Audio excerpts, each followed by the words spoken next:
स्वागत है दोस्तों आपका हमारे YouTube चैनल अर्जुन फाउंडेशन में।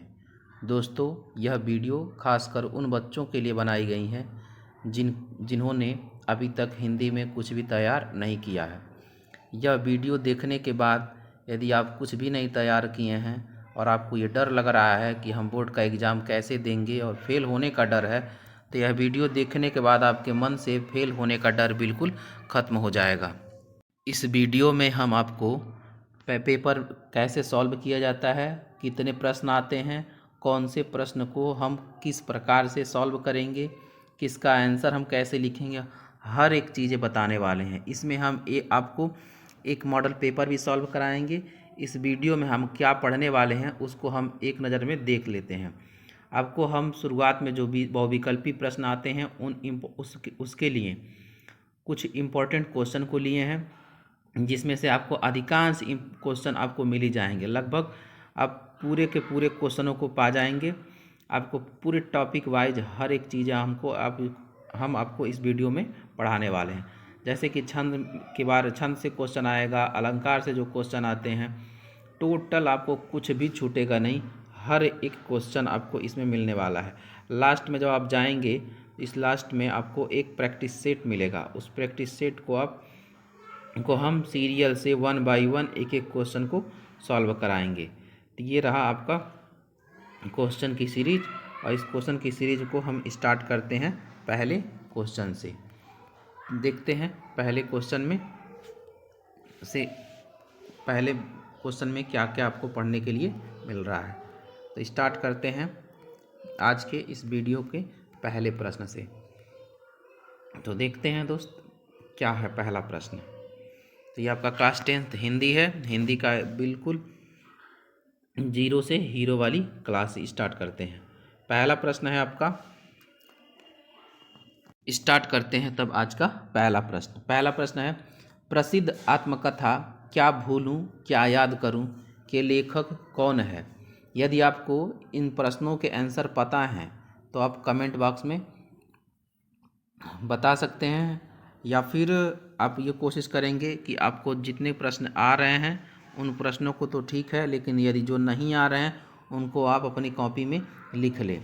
हम तो ये मान के बना रहे हैं कि आपको बिल्कुल कुछ भी नहीं आ रहा है, तो ये वीडियो उन्हीं बच्चों के लिए है जिनको कुछ नहीं आता है।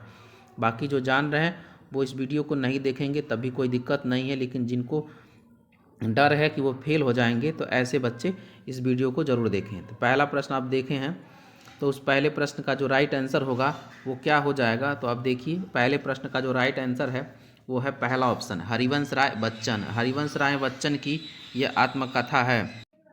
आत्मकथा का क्या नाम है, क्या भूलूं क्या याद करूं। क्या भूलूं क्या याद करूं, यह आत्मकथा किसकी है, हरिवंश राय बच्चन की है। तो ये आपका पहला क्वेश्चन का आंसर हो जाएगा। नेक्स्ट प्रश्न को देखते हैं, निम्नलिखित में से कौन प्रसिद्ध यात्रा साहित्यकार है। इसमें बताना है निम्नलिखित में से कौन प्रसिद्ध यात्रा साहित्यकार है। ऑप्शन देखेंगे आप, जयशंकर प्रसाद, दूसरा प्रेमचंद्र, तीसरा राहुल संकृत्यायन और चौथा है हजारी प्रसाद द्विवेदी। तो दोस्तों इस वीडियो का और इस क्वेश्चन का राइट आंसर हो जाएगा ऑप्शन नंबर 2, राहुल संकृत्यायन। राहुल संकृत्यायन जो है वो प्रसिद्ध यात्रा साहित्यकार हैं। नेक्स्ट प्रश्न अपना रहेगा, शेखर एक जीवनी उपन्यास के लेखक हैं। तो क्वेश्चन है, शेखर एक जीवनी उपन्यास के लेखक हैं, तो कौन है जीवनी उपन्यास के लेखक। पहला ऑप्शन धर्मवीर भारती, दूसरा प्रेमचंद्र, तीसरा फणीश्वर नाथ रेणु और चौथा है अज्ञेय। इसका राइट आंसर क्या हो जाएगा, तो इसका राइट आंसर हो जाएगा ऑप्शन नंबर डी, अज्ञेय। अज्ञेय शेखर एक जीवनी है, उसके एक शेखर एक जीवनी उपन्यास के लेखक हैं। कौन है, तो अज्ञेय हैं। नेक्स्ट प्रश्न आपका रहेगा, अनंत आकाश के रचनाकार हैं। कौन है, डॉक्टर धर्मवीर भारती, दूसरा ऑप्शन जयप्रकाश भारती, तीसरा जयशंकर प्रसाद और चौथा ऑप्शन है यशपाल। इसका राइट आंसर क्या हो जाएगा? इसका राइट आंसर हो जाएगा ऑप्शन नंबर ख, जयप्रकाश भारती। जयप्रकाश भारती अनंत आकाश के रचनाकार हैं। तो यही आपसे पूछेगा कि अनंत आकाश के रचनाकार का नाम बताइए, तो हो जाएगा right answer Jayaprakash Bharti. Next प्रश्न आप देखेंगे, निम्नलिखित कथनों में से कौन सा कथन सही है? पहला ऑप्शन, गुनाहों के देवता के रचनाकार मुंशी प्रेमचंद्र हैं। दूसरा ऑप्शन, भारतेंदु हरिश्चंद्र आलोचना साहित्य के जनक माने जाते हैं। तीसरा, गेहूं और गुलाब निबंध के लेखक राम वृक्ष बेनुपुरी हैं। ईर्ष्या तू न गई मेरे मन से निबंध के लेखक जयप्रकाश भारती हैं। तो इस 5वें क्वेश्चन का आंसर क्या हो जाएगा? तो इसका राइट आंसर हो जाएगा ऑप्शन नंबर तीसरा, गेहूं और गुलाब निबंध के लेखक कौन है? राम वृक्ष बेनीपुरी हैं। नेक्स्ट प्रश्न देखते हैं, प्रश्न संख्या 6 रहेगा, मैला आंचल के रचनाकार कौन है? पहला ऑप्शन मोहन राकेश, दूसरा फणीश्वर नाथ रेणु, तीसरा प्रेमचंद्र और चौथा ऑप्शन है जयशंकर प्रसाद। इसका राइट आंसर हो जाएगा option number B, Phanishwar Nath Renu.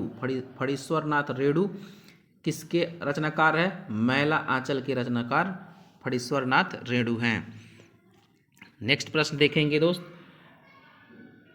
Chekhov एक इंटरव्यू के लेखक हैं। चेखव एक इंटरव्यू, प्रश्न का नाम है चेखव एक इंटरव्यू, उसके लेखक का नाम बताना है। पहला ऑप्शन राजेंद्र यादव, दूसरा रामविलास शर्मा, तीसरा प्रभाकर माचवे और चौथा है देवेंद्र सत्यार्थी। तो इसका राइट आंसर क्या होगा? इसका राइट आंसर हो जाएगा option number first, Rajendra Yadav. Rajendra Yadav किसके लेखक हैं? तो रचना का नाम है चेखव एक इंटरव्यू। नेक्स्ट प्रश्न देखते हैं, डॉक्टर राजेंद्र प्रसाद लेखक हैं, किसके लेखक हैं? पहला ऑप्शन गांधी की देन के, दूसरा हिंदी साहित्य का इतिहास के, तीसरा इंद्रजाल के और चौथा हिंदी साहित्य विमर्श के। इसका राइट आंसर क्या हो जाएगा? इसका राइट आंसर हो जाएगा ऑप्शन नंबर फर्स्ट, गांधी की देन के। तो राजेंद्र प्रसाद किसके लेखक हैं? गांधी की देन के। नेक्स्ट प्रश्न रहेगा, साहित्य और कला रचना है। पहला ऑप्शन प्रदुमलाल पुन्नालाल बख्शी की, दूसरा ऑप्शन है सुमित्रानंद पंत की, तीसरा ऑप्शन है भगवत शरण उपाध्याय की और चौथा ऑप्शन आप देखेंगे, चौथा ऑप्शन यहाँ आपको मिल रहा है। चौथा ऑप्शन फिलहाल दोस्त इसमें नहीं है, देखिए 3 ही ऑप्शन में आपको बताना है, साहित्य और कला के रचनाकार कौन है? इसका राइट आंसर हो जाएगा ऑप्शन नंबर 3, भगवत शरण उपाध्याय। ऑप्शन 3 रहे या 4 रहे उससे हमको कोई मतलब नहीं, मतलब हमसे इससे है कि साहित्य और कला का रचनाकार कौन है? तो भगवत शरण उपाध्याय हैं। नेक्स्ट प्रश्न रहेगा अपना, छत्रसाल दशक के रचनाकार हैं। पहला ऑप्शन बिहारी, दूसरा जगनीक, तीसरा नरोत्तम दास, चौथा भूषण। इसका राइट आंसर क्या हो जाएगा बताइएगा? तो इसका राइट आंसर हो जाएगा ऑप्शन नंबर घ, भूषण। छत्रसाल दशक के रचनाकार कौन है? भूषण। क्वेश्चन कितना इम्पोर्टेंट है, 2023 और 24 दोनों बार लगातार पे बोर्ड के एग्ज़ाम में ये आया हुआ है। हम वही क्वेश्चन लिए हुए हैं जिनके आने की संभावना बहुत ज़्यादा है, और इसके बाद हम लोग विकल्प वाले क्वेश्चन जो OMR सीट के वाले प्रश्न आते हैं उन 20 क्वेश्चनों को करने के बाद कैसे हम आगे जो डिस्क्रिप्टिव क्वेश्चन रहेंगे उसको किस प्रकार से लिखेंगे, बिल्कुल आपको कुछ नहीं लिखने आ रहा है, संदर्भ क्या होगा, रेखांकित अंश की व्याख्या कैसे करेंगे, किस प्रकार हम बोर्ड के एग्जाम में कॉपियों को लिखेंगे, हर एक प्रश्नों का जवाब आपको इस वीडियो में मिलेगा। और यदि हम आपके किसी भी आपके मन में जो भी प्रश्न आ रहा हो, किसी भी प्रश्न का आंसर इसमें हम नहीं दे पा रहे हैं, तो आप वीडियो के कमेंट बॉक्स में ज़रूर बताएं। एक वीडियो और ला देंगे आपकी प्रॉब्लम वाला, जो भी आपकी प्रॉब्लमें हैं उनको बता दीजिए, वो आपकी प्रॉब्लमें एक वीडियो और डाल देंगे तो उसमें सॉल्व हो जाएंगी। फिलहाल हमने ये माना है कि आपको इसी वीडियो में आपको हर एक क्वेश्चन का जवाब मिल जाए और आप आराम से एग्जाम को क्रैक कर लें। नेक्स्ट प्रश्न देखते हैं, निम्न में से रीतिकाल के प्रमुख दो कवि कौन से हैं? पहला ऑप्शन पद्माकर, दूसरा बिहारी, तीसरा विकल्प क और ख, और चौथा ऑप्शन है सूरदास। इसका राइट आंसर क्या हो जाएगा? पहला ऑप्शन है दोस्त, ये हो जाएगा आपका पद्माकर। पद्माकर, तो पहला ऑप्शन पद्माकर, दूसरा बिहारी, तीसरा ऑप्शन है पहला और दूसरा दोनों, और चौथा ऑप्शन है सूरदास। तो दोस्तों सूरदास भक्ति काल के कवि हैं, ये तो अपना आंसर होगा नहीं, तो इसमें आपका आंसर हो जाएगा ऑप्शन नंबर ग हो जाएगा। कौन? विकल्प क और ख दोनों, यानी कि आंसर ऑप्शन नंबर ग हो जाएगा, पद्माकर और बिहारी। नेक्स्ट प्रश्न, प्रश्न संख्या 12 है, गंगा लहरी रचना है। गंगा लहरी किसकी रचना है? ऑप्शन नंबर पहला पद्माकर की, दूसरा बिहारी की, तीसरा भूषण की, और चौथा है मतीराम की। क्या होगा इसका राइट आंसर? दोस्तों इसका राइट आंसर हो जाएगा ऑप्शन नंबर पहला, किसकी? पद्माकर की। पद्माकर की रचना कौन है? गंगा लहरी है। नेक्स्ट प्रश्न देखते हैं, रीतिकाल के वीर रस के प्रसिद्ध कवि कौन हैं? पहला ऑप्शन देव, दूसरा घनानंद, तीसरा भूषण, चौथा बिहारी। इसका राइट आंसर हो जाएगा ऑप्शन नंबर ग हो जाएगा, भूषण। भूषण रीतिकाल के किस रस के? वीर रस के प्रसिद्ध कवि हैं। नेक्स्ट प्रश्न देखते हैं, रामचंद्रिका के रचनाकार हैं। पहला ऑप्शन बिहारी, दूसरा केशवदास, तीसरा भूषण। जिसका राइट आंसर क्या हो जाएगा? इसका राइट आंसर हो जाएगा ऑप्शन नंबर ख, केशवदास। केशवदास रामचंद्रिका के रचनाकार हैं। केशवदास की अन्य भी रचनाएं क्या हैं? रामचंद्रिका, प्रिय प्रवास। प्रिय प्रवास भी किसकी रचना है? रामचंद्रिका, और प्रिय प्रवास किसकी रचना है? केशवदास की है। नेक्स्ट प्रश्न रहेगा अपना, भूषण किस युग के कवि हैं? पहला ऑप्शन आदिकाल, दूसरा रीतिकाल, तीसरा भक्ति काल, और चौथा आधुनिक काल। तो इसका राइट आंसर क्या हो जाएगा? तो इसका राइट आंसर हो जाएगा ऑप्शन नंबर दूसरा, रीतिकाल के कवि है। रीतिकाल के कवि कौन है? भूषण। नेक्स्ट प्रश्न, बिहारी किस युग के कवि हैं? पहला ऑप्शन आधुनिक काल, दूसरा रीतिकाल, तीसरा भक्ति काल, और चौथा आदिकाल। इसमें आपको बताना है कि बिहारी किस युग के कवि हैं। तो इसका भी राइट आंसर हो जाएगा ऑप्शन नंबर दूसरा, रीतिकाल के कवि हैं। रीतिकाल को अन्य किस नाम से जाना जाता है? तो श्रृंगार काल के नाम से जाना जाता है। नेक्स्ट प्रश्न देखते हैं, केशवदास काव्यधारा के कवि हैं। तो बताना है हमको कि केशवदास किस काव्यधारा के कवि हैं। पहला रीतिबद्ध, दूसरा रीति सिद्ध, तीसरा रीति मुक्त, और चौथा प्रयोगवादी। तो क्वेश्चन नंबर 17वें का क्या आंसर होगा? केशवदास किस काव्यधारा के कवि हैं? तो इसका ऑप्शन नंबर पहला राइट आंसर है, रीतिबद्ध काव्यधारा के कवि हैं। नेक्स्ट प्रश्न रहेगा अपना, रीतिकाल की रचना है। पहला ऑप्शन रामचरितमानस, दूसरा प्रिय प्रवास, तीसरा प्रेम माधुरी, चौथा रामचंद्रिका। तो रीतिकाल की कौन सी रचना है?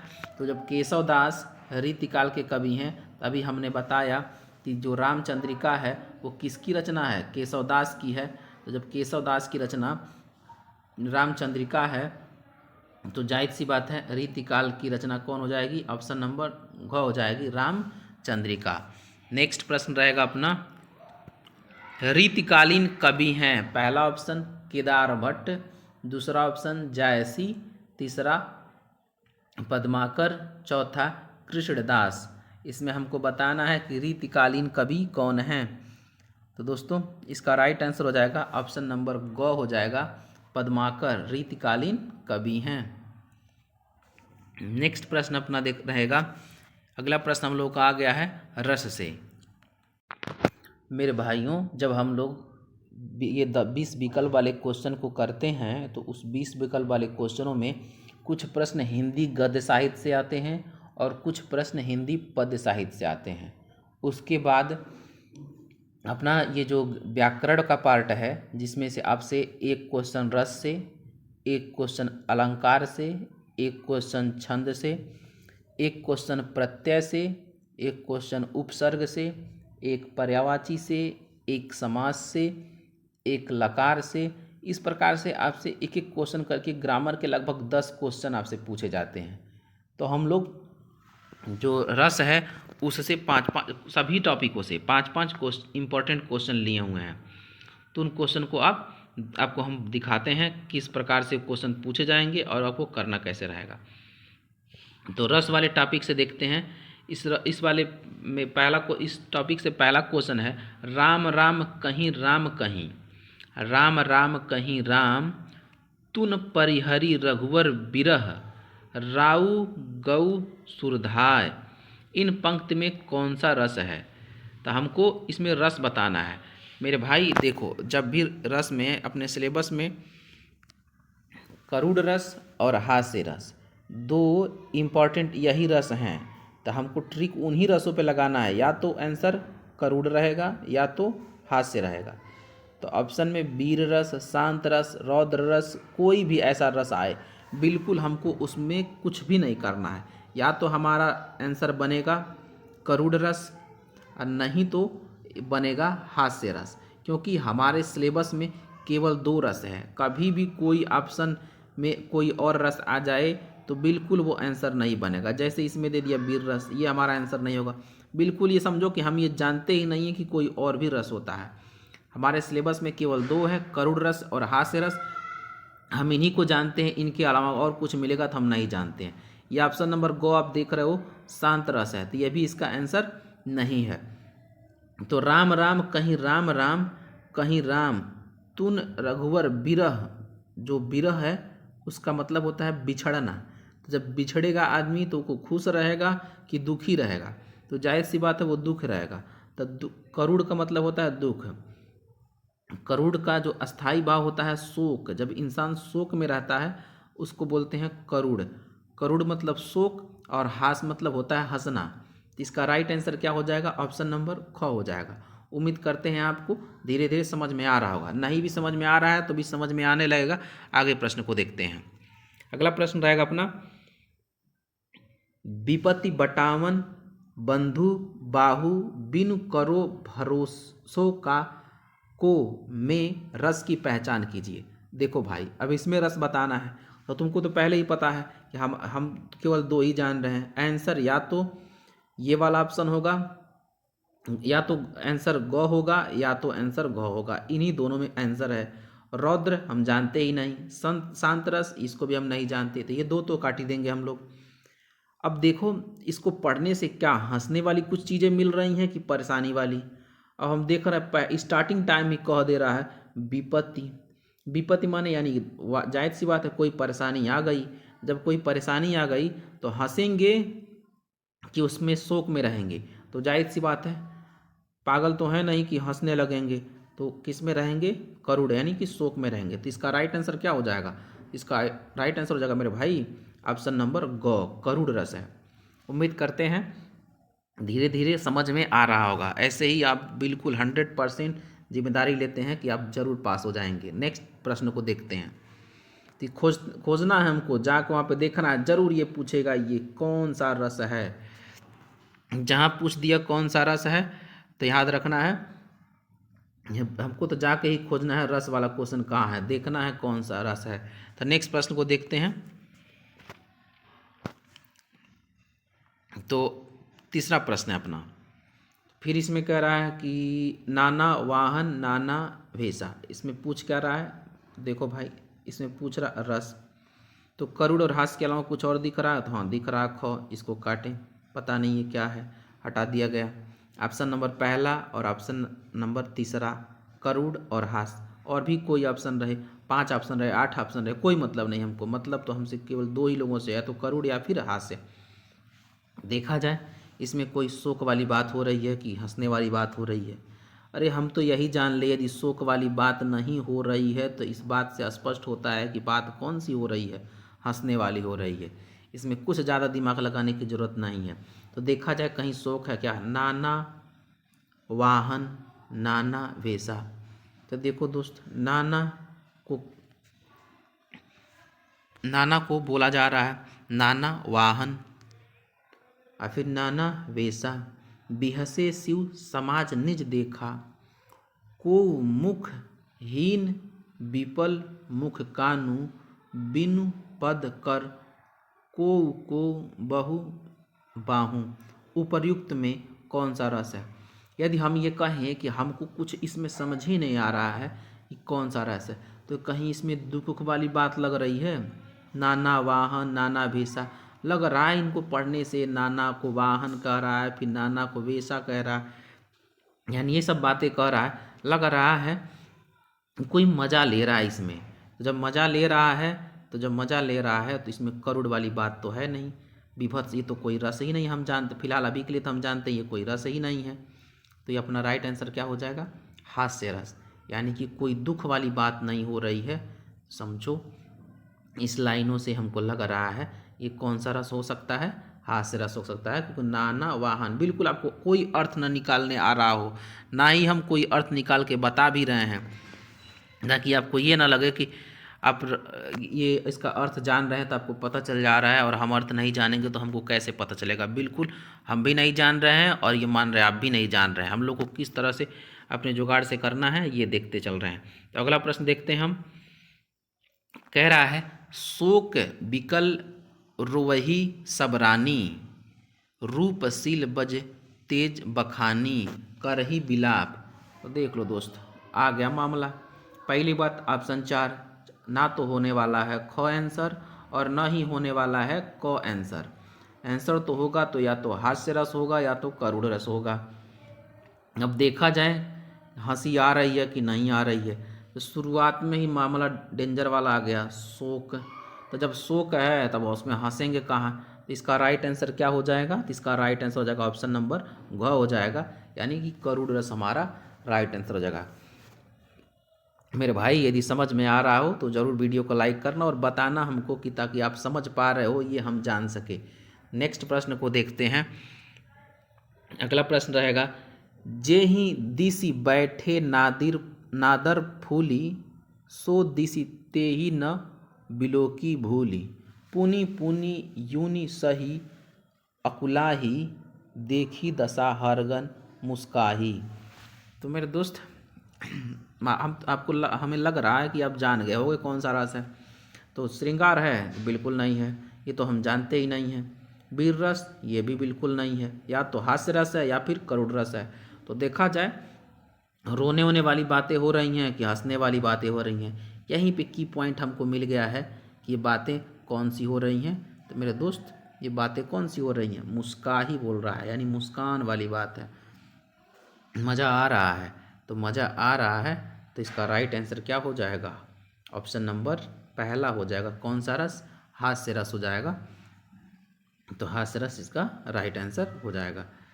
तो ये तो श्रृंगार और वीर तो होते नहीं हैं, करुड़ में से और हास्य में से बताना था, तो हास्य करुड़ होगा ही नहीं, हास्य रस का राइट आंसर हो जाएगा। अगला टॉपिक देखते हैं हम लोग क्या है। अगला टॉपिक फिर मिल रहा है, हंसी हंसी भाजे। कुछ पढ़ना ही नहीं है, जब हंसी हंसी कह दिया तो हंसी हंसी कह दिया, तो हंसी हंसी में राइट आंसर ही बता दिया जाए। इसका राइट आंसर क्या हो जाएगा, हास्य रस हो जाएगा। स्टार्ट करते हैं हम छंद को।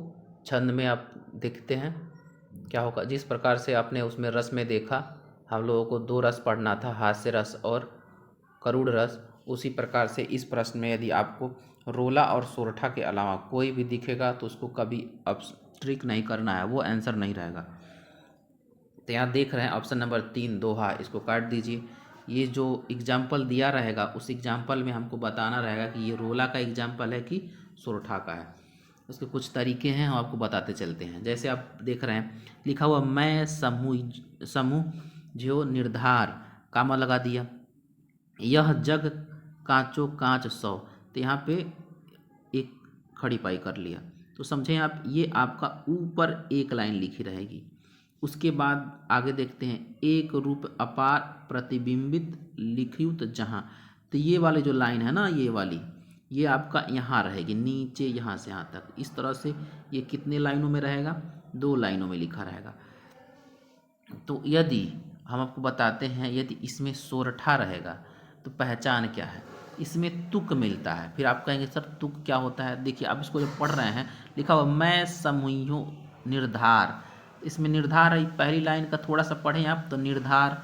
तो इस वाले का पढ़ेंगे तो लिख रहा है एक रूप अपार, निर्धार अपार, निर्धार अपार, एक जैसा मिले जब, तो समझे वहाँ पे क्या रहेगा, सोरठा रहेगा। तो इस तरह से आपको खोजना है। यदि ऐसा नहीं मिल रहा है तो समझे आप रोला है। ये आप तरीका दिया, ध्यान रखें तो बिल्कुल आपके आंसर सही होंगे। तो ये आपका हो गया सोरठा। इसी प्रकार हम और अन्य एग्जाम्पल को देखते हैं। अगला प्रश्न रहेगा अपना, सुन केवट के बैन प्रेम लपेटे अटपट, बिसे रुकना ऐन चितई जानकी लखन तनु। तो ये है, इसमें हमको बताना है राइट आंसर क्या होगा। आपको पता है सर चौपाई तो होगा नहीं, क्योंकि इसको ये भी नहीं होगा और कौन नहीं होगा, दोहा नहीं होगा, क्योंकि यह तो हमको पढ़ना ही नहीं है। हमको आंसर तो हमारा जो हमको पता ही है, या तो रोला है या तो सोरठा है। तो इसमें देखिए ये आपका एक लाइन हो गया। इसको हमको चाह रहा था नीचे, ये वाली लाइनों को नीचे करना, फिलहाल आपको समझा देंगे, आप दिक्कत नहीं आपको होगी। लिख रहा सुन केवट के बैन प्रेम लपेटे अटपट, बैन है। और इसके बाद जो दूसरी लाइन है उसमें यहाँ पे कामा रहेगा, यहाँ पे ये जो है ना कामा रहेगा। अब यहाँ पे बैन, यहाँ पे एन, बैन एन, ये कामा के पास जो दूसरी लाइन रहेगी वहाँ का कामा, अब पहली लाइन के पास जो कामा, यहाँ पे कामा। तो यदि एक जैसा मिल रहा है बैन एन, समझिए कौन सा है, सोरठा है, क्योंकि इसका तुक मिल रहा है, इसको बोलते हैं तुक। मिल जाए समझिए यहाँ पे कौन है, सोरठा है। नेक्स्ट प्रश्न देखते हैं। अगला प्रश्न है, करा लिख कर लोहित लेख डूब गया, दिनमणि आहा, व्योम सिंधु सखी देखी, तारक बुध बुध दे रहा। इसमें हमको बताना है कि पहले और तीसरे चरण में कितनी मात्राएं हैं। जब भी बात की जाए हमेशा, चाहे वो रोला रहे या फिर सोरठा रहे, रोला या फिर सोरठा जो भी रहे, पहले में 11 मात्रा, दूसरे में 13 मात्रा। कौन, इसका मतलब क्या है कि जो ये लाइन लिख रही है ना कामा तक, इसमें कितनी मात्राएं हैं, 11। कामा के बाद कितनी है, 13, 11 और 13, फिर उसके नीचे फिर 11, उसके बाद फिर कितनी, 13। इस प्रकार से 11 13 11 13 मात्रा होती है। इसको बोलेंगे पहली पंक्ति, ये पहली पंक्ति का पहला चरण, दूसरा चरण, तीसरा चरण और चौथा चरण। अब से पूछ रहा है पहले चरण और तीसरे चरण में कितनी मात्राएं होती हैं। पहले में 11 है, तीसरे में कितनी है, 11 है। तो मात्राएं की ऑप्शन कौन हो जाएगा, ऑप्शन नंबर हो जाएगा पहला, 11 11। इसको 11 11 कर लीजिएगा, 11 और 11। अगला प्रश्न है, कहा जा रहा है सुनत सुमंगल बैन, ये कामा हो गया, ये मन प्रमोद तन पुलक भर। तो ये अपनी पहली पंक्ति हो गई। इस पहली पंक्ति में कितने चरण हो गए, 2। एक तो ये वाला हो गया और ये कामा के बाद वाला दूसरा चरण ये हो गया। फिर उसके बाद शरद सरोरुह नैन, तो ये जो है ये तो अपना तीसरा चरण हो गया। तुलसी भर स्नेह जल, ये कौन सा चरण हो गया, चौथा चरण। तो एक पंक्ति ये, दूसरी पंक्ति में एक पंक्ति में 2 चरण, दूसरी पंक्ति में 2 चरण, यानी 4 चरण हो गए। इसमें पूछा जा रहा है दूसरे और चौथे में। देखो भाई, जब पहले और तीसरे में पूछा जाए तो कितनी मात्राएं होती हैं, 11, और दूसरे और चौथे में पूछा जाए तो कितनी मात्राएं होती हैं, 13।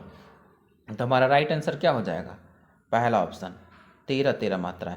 कभी भी कोई भी ऑप्शन टच करना है, कुछ ना समझ में आए तो 11 और 13 के अलावा और कोई टच नहीं करना है।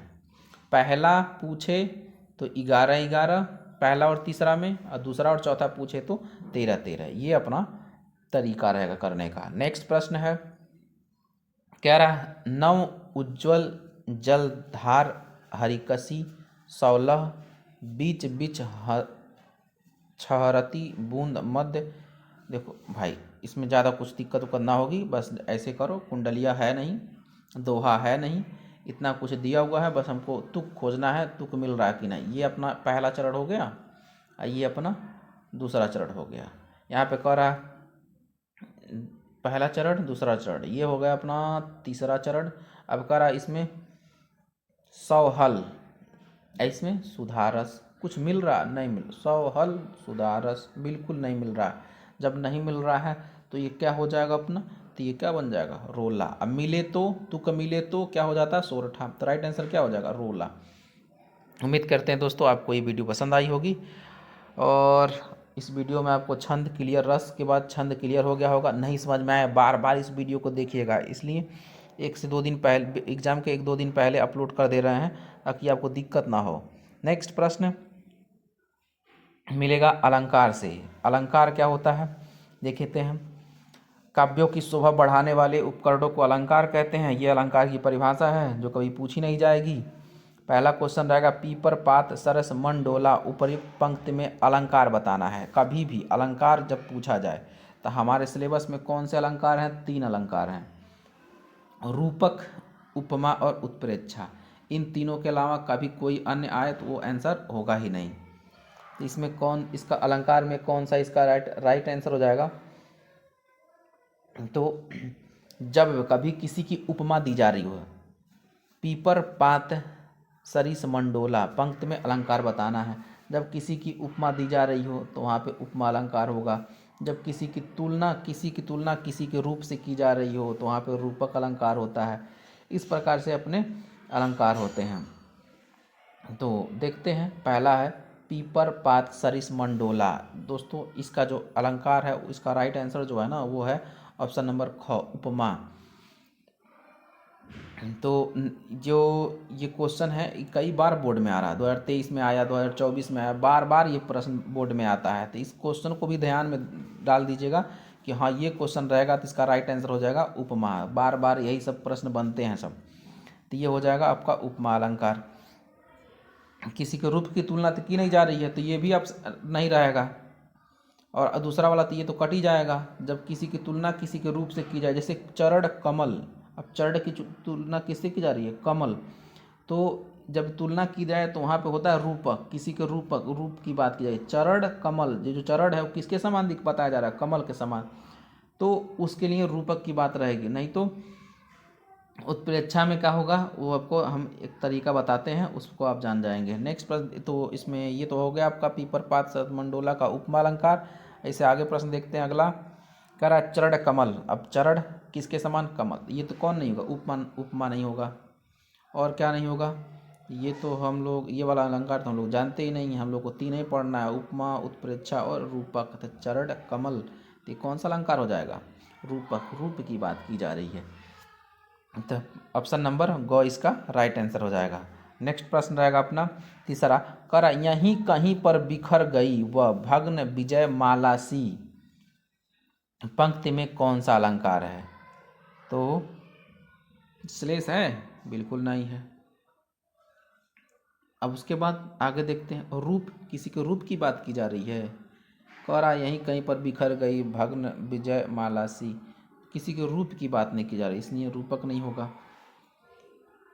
लेकिन उपमा दी जा रही है, कह रहा यहीं कहीं पर बिखर गई, कैसी, विजय माला सी।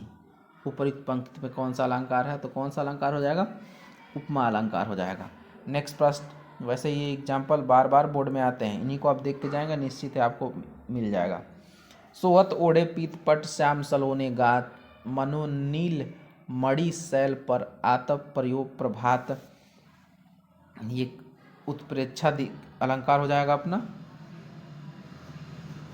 इस प्रकार से यदि कुछ कोई भी टॉपिक जो भी हम पढ़ा रहे हैं, यदि आपको कुछ भी क्लियर ना हो रहा हो तो उसका एक शॉर्ट वीडियो हम बना देंगे, तो शॉर्ट वीडियो में आप क्लियर हो जाएगा। तो इसलिए कमेंट बॉक्स कर दीजिएगा, कमेंट बॉक्स में आप बता दीजिएगा कि क्या दिक्कतें आपको आ रही हैं, तो वो हम जल्द से जल्द आपको बना के वीडियो दे देंगे। नेक्स्ट प्रश्न रहेगा अपना, नेक्स्ट क्या अब आ गया, नेक्स्ट टॉपिक कौन, समास। समास में हमको जानना है, देखना दोस्त, इसमें एकदम 100% फिर 1 नंबर पक्का होने वाला है। समास हमको 2 ही पढ़ने हैं। कौन कौन समास, एक द्वंद्व समास और एक द्विगु समास। कर्मधारय और बहुब्रीहि, ये तो हम जानना नहीं है। कभी भी कोई क्वेश्चन आए ऑप्शन वही ट्रिक करना है, या तो द्वंद्व को मारना है या तो द्विगु को मारना है, लेकिन किसको मारेंगे किसको ट्रिक करेंगे वो हम बताते हैं। जैसे लिखा है लाभ हानि में कौन समास है? जब कोई ऐसा शब्द लिखा हो जो संख्यावाची हो, जिसमें संख्या की बात आ रही हो, तब आप मारिएगा उसको कौन सा समास? द्विगु। यदि संख्यावाची नहीं हो तो कौन मारेंगे? द्वंद्व। बिल्कुल आसान सा है। जैसे चौराहा, अब लग रहा चौराहा, चार राह की बात की जा रही है, तो कौन सा हो जाएगा? द्विगु। याद रखना है, शब्द भी बिल्कुल इसके एक जैसे हैं, द्विगु द्वंद्व। द्विगु मतलब समझे आप दो की बात करें, यानी दो मतलब अंक की बात करें, जहाँ पे संख्या की बात करें वहाँ द्विगु। तो ऑप्शन से क्लियर करते हैं इसको। तो पूछ रहा लाभ हानि में कौन सा समास है? खासकर द्वंद्व में बीच में डैश लगा रहेगा, जैसे लाभ हानि, पाप का क्या विलोम होता है? पुण्य। इस तरह से रहेगा तो द्वंद्व रहेगा। तो हम एक ही तो जान ले तब भी तो हमको क्लियर हो जाएगा, चाहे जो भी जाने। तो लाभ हानि है जिसमें कौन सा समास है? द्वंद्व है। और दूसरी ट्रिक कुछ बच्चे ऐसे भी जानते हैं, बीच में डैश लगा है तो समझ जाइए कौन सा है? द्वंद्व है, और नहीं तो नहीं डैश लगा तो समझ जाइए क्या है? द्विगु है।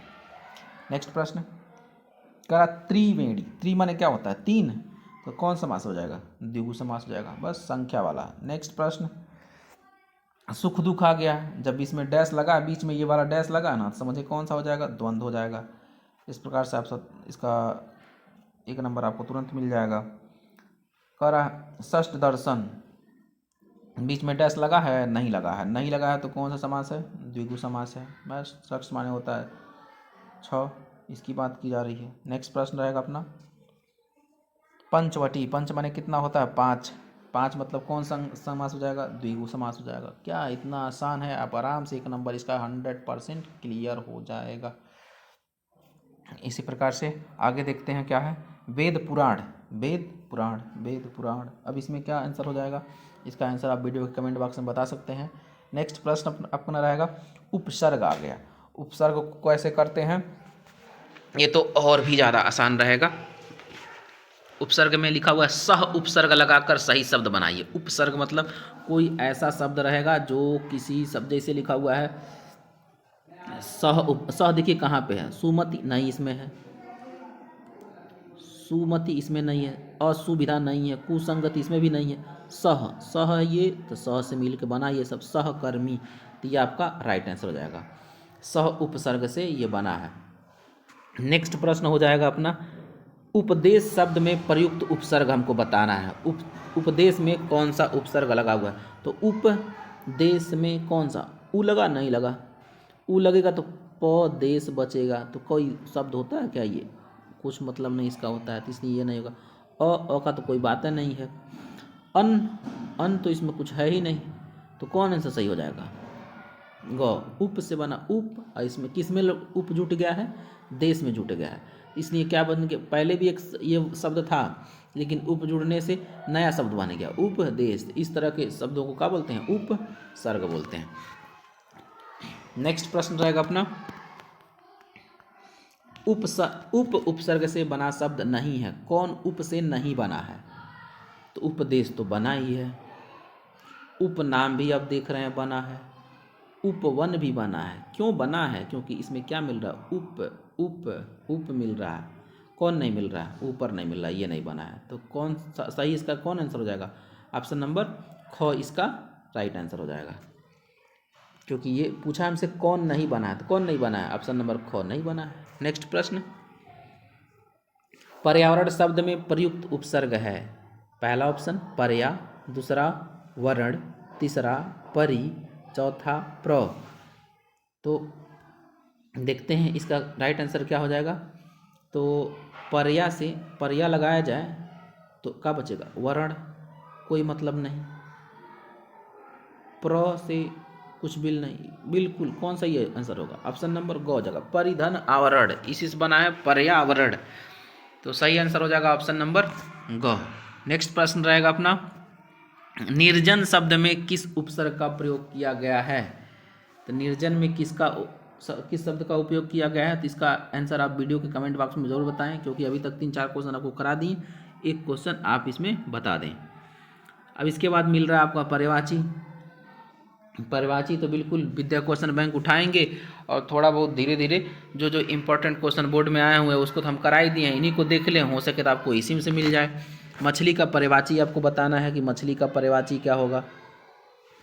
तो दोस्तों मछली का पर्यायवाची क्या है? पहला ऑप्शन द्विज, दूसरा ऑप्शन है मीन, तीसरा रसना, चौथा मूढ़। इसका राइट आंसर हो जाएगा मीन। हम तो वही क्वेश्चनों को लिए हैं जो क्वेश्चन बिल्कुल बनेंगे, जिनके आने का चांस बिल्कुल ज़्यादा से ज़्यादा है। और क्यों इतना कॉन्फिडेंस से बोल रहे हैं, क्योंकि देख लीजिए बोर्ड में आते लगातार आते हुए रहे हैं सब। नेक्स्ट प्रश्न रहेगा अपना, निम्नलिखित में से गंगा का पर्यायवाची नहीं है। गंगा का पर्यायवाची कौन नहीं है? ऑप्शन नंबर पहला भागीरथी, दूसरा कालिंदी, तीसरा सूरसरिता, चौथा देव नदी। इसका राइट आंसर हो जाएगा ऑप्शन नंबर ख कालिंदी। तो मेरे भाइयों इस वीडियो में को अभी यहीं पे रोक देते हैं, क्योंकि ज़्यादा टाइम का वीडियो बन जाएगा, इसलिए इस वीडियो को यहीं पे रोकते हैं। और वीडियो के कमेंट बॉक्स में जल्दी बताएं आपको वीडियो कैसी लगी, और जो आगे का मॉडल पेपर है उस मॉडल पेपर को हम जल्द से जल्द इसको सॉल्व करा के एक नई वीडियो बना देंगे। तब तक इसको तैयार कर लीजिए। तैयार करने के बाद उसमें मॉडल पेपर में आपको ज़्यादा कुछ लर्न नहीं करना पड़ेगा, और हम उसको आपको आसानी से पेपर करने का तरीका सिखा देंगे। तो जल्द से जल्द इसको तैयार कर लीजिए। तब तक के लिए धन्यवाद दोस्तों, खुश रहिए, मस्त रहिए।